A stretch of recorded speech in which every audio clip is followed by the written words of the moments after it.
से दिनांक 21/9/2025 को मथुरापुर थाना ग्राम सारी में महादेव झा के मकान में रहने वाले ये विमल विश्वास की पत्नी जो कि 65 साल की वृद्ध महिला थी, उनकी अज्ञात अपराधियों के द्वारा सिर पर रॉड से मारकर हत्या किए जाने की सूचना प्राप्त हुई।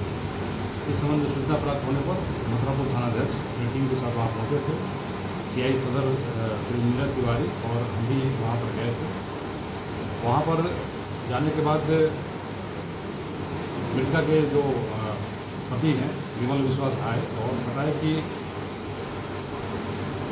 ये हत्या के साथ साथ उनका घर का एक बक्स भी टूटा हुआ पाया गया, जिसमें से कुछ रुपए और मृतका के बदन से जो आभूषण थे वो भी गायब पाए गए थे। इस संबंध में एफएसएल टीम, डीआईयू की टीम और डॉग स्क्वाड के द्वारा भी जांच किया गया था घटनास्थल का। और ये काफ़ी डार्क केस था, कोई अपराधी का कोई किसी ने देखा नहीं था। इस पर पुलिस अधीक्षक महोदय समस्तीपुर के द्वारा कांड का जल्द से जल्द उद्भेदन करने के लिए हम लोग को निर्देशित किया गया। इस संबंध में काफ़ी सारे लोगों से पूछताछ की गई गहनतापूर्वक। मृतक के घर में कौन कौन आता जाता है, कौन कौन उसके आसपास में रहते हैं, किस तरह के लोग हैं, काफ़ी देर तक और काफ़ी गहनतापूर्वक इसमें छानबीन किया गया था। साथ ही साथ आसपास के सीसीटीवी फुटेज का भी अवलोकन किया गया। इसी क्रम में प्राप्त साक्ष्यों के आधार पर और आसूचनाओं के आधार पर मृतक के घर में लेबर के रूप में काम करने वाले एक बिरजू कुमार को पकड़ा गया और उनसे सख्ती से पूछताछ किया गया। ये सब बीती रात्रि में नहीं हुआ। पूछताछ के बाद जब उनको साक्ष्यों को दिखाया गया, फुटेज दिखाया गया, बहुत तरह के साक्ष्यों को, तो उनके द्वारा घटना में अपनी संलिप्तता स्वीकार की गई और उनके द्वारा बताया गया कि ये कांड को उनके द्वारा पैसे के लालच में इस घटना को अंजाम दिया गया था। वो मृतक के घर पर आते जाते थे और उनको पहले से पता था कि मृतका जो है वो घर में अकेली ही रहती है।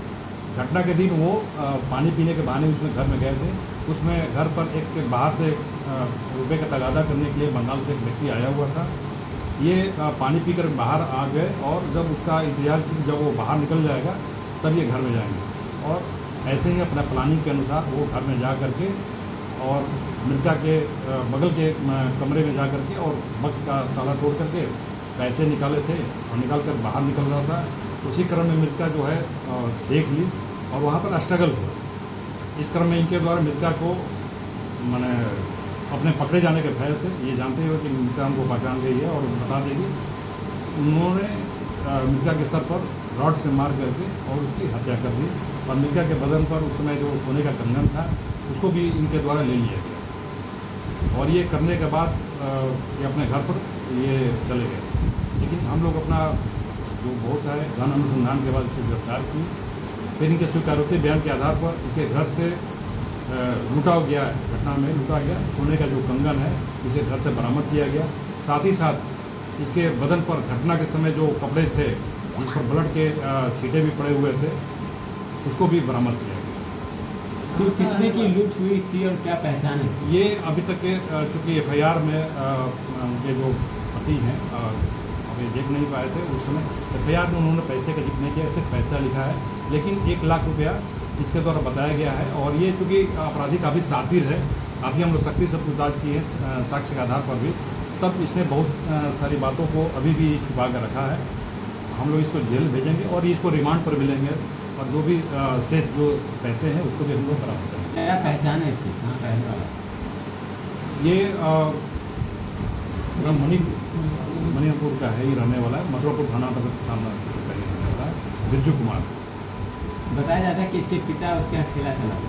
हाँ, ये भी सही है। उसके जो ये धनिया की जो मृतका के जो पति हैं विमल, वो धनिया का कारोबार भी करते थे और उनके यहाँ लेबर के रूप में इसके पिता भी काम करते थे। साथ ही साथ जब बोरी वगैरह का, ढुलाई वगैरह का, लोडिंग वगैरह का भी काम होता था तो ये भी जाता था, हत्यारा भी जाता था वहाँ पर और घटना के एक दिन पहले भी वहाँ पर गया।